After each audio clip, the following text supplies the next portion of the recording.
Water is not easy to get because maybe if you don't have money, you will not get that water. Inatoshelesha kutumia kufua. Yes. She comes and fetches these 20-liter jerry cans 3 times in a day.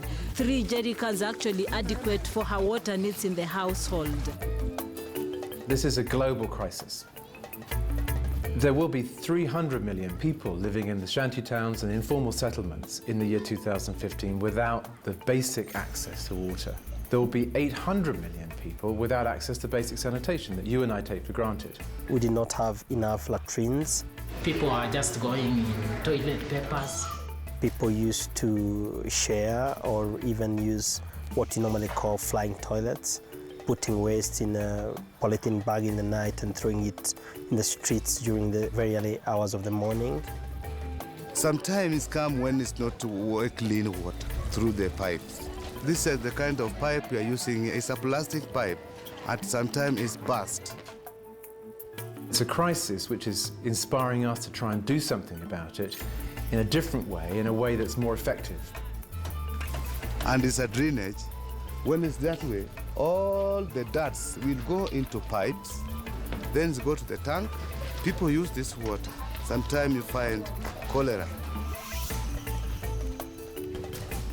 Water and Sanitation for the Urban Poor, WSUP, is a partnership between private companies, NGOs and academia that brings together expertise from these different sectors to address the huge challenge of improving water services, sanitation services and hygiene in the poorest parts of large towns and cities in the developing world.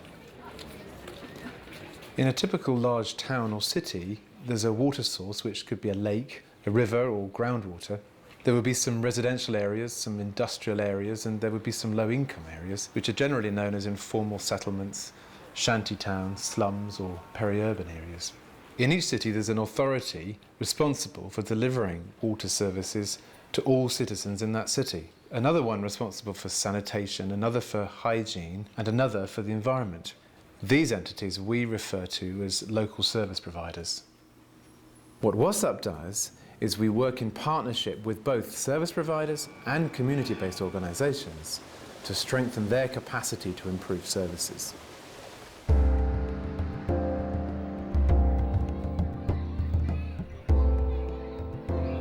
I'm a resident of Katwekera, informal settlement in Kenya. I'm a coordinator of WSUP project.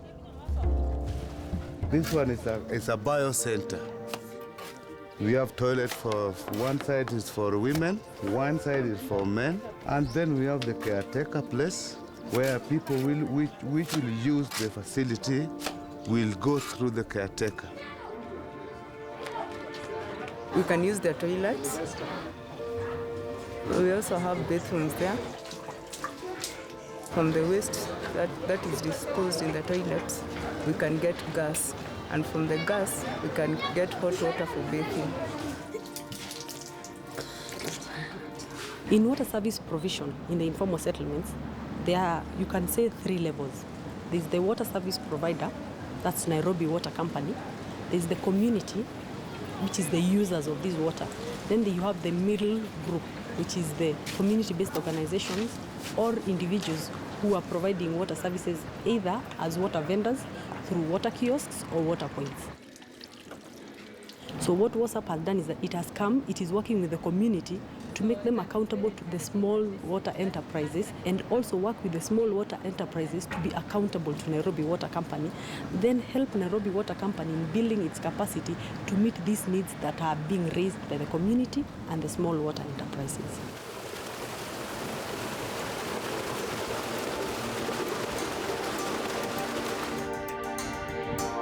Along the shores of Lake Naivasha, there is intensive agricultural activity taking place, mainly for cut flowers. And there is very high populations of workers who live in satellite settlements that are located around Lake Naivasha.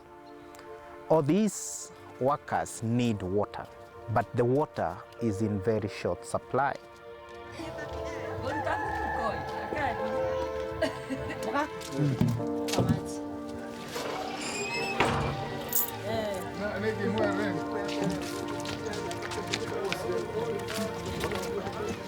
She is Mrs. Alice Wanjiru Nganga.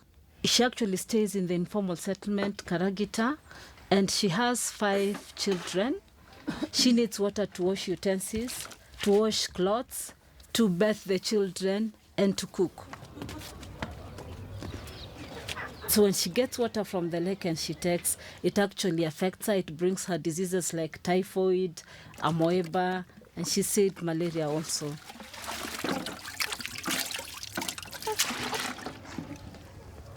Okay, this is actually the plot we designated for construction of the elevated tanks. Right.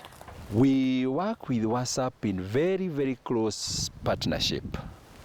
One is that WSUP has been able to come up and do the needs assessment of our area. WSUP have come up with programs in sensitization of our people, and we find that we are closing in tremendous good relationship with WSUP.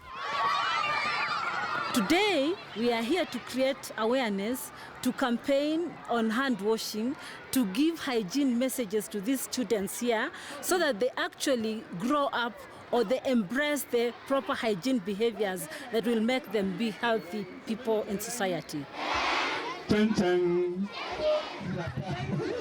We are here to strengthen the water service provider in this municipality, to improve its business performance, and in so doing, we're building its capacity to provide sustainable services to the urban poor.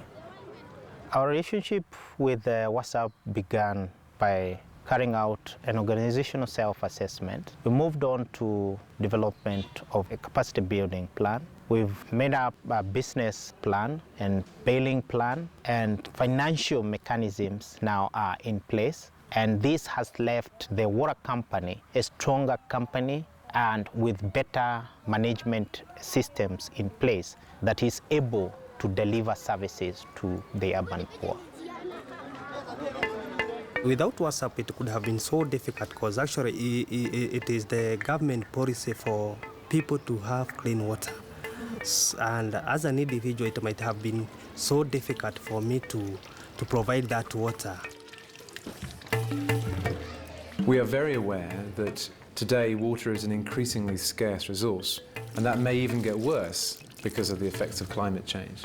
That is why we help to build systems that are in tune with the environment, that take account of the overall availability of water. And that is why we also work with service providers to reduce water losses in the areas in which we're working.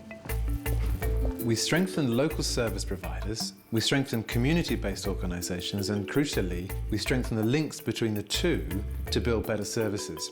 We also help local providers to secure the funding they need to extend services to the poor. We're now working in 9 cities where we aim to achieve scale and sustainability, targeting at least 70 to 100,000 people in each location. So our motto is stronger service providers, better services for all. Now we are feeling better because we have bathroom here. Anytime you can come and bath here. I can say a lot of thanks to WSUP for bringing up the bio-centers. We have a target by 2015 to improve water and sanitation and hygiene for 3 million people. But our goal is to inspire other people to follow the successful approaches that we managed to deliver, to look at the evidence that we're generating and actually do the same thing themselves in different parts of the world. We are getting clean water and it's cheap. And people are happy now.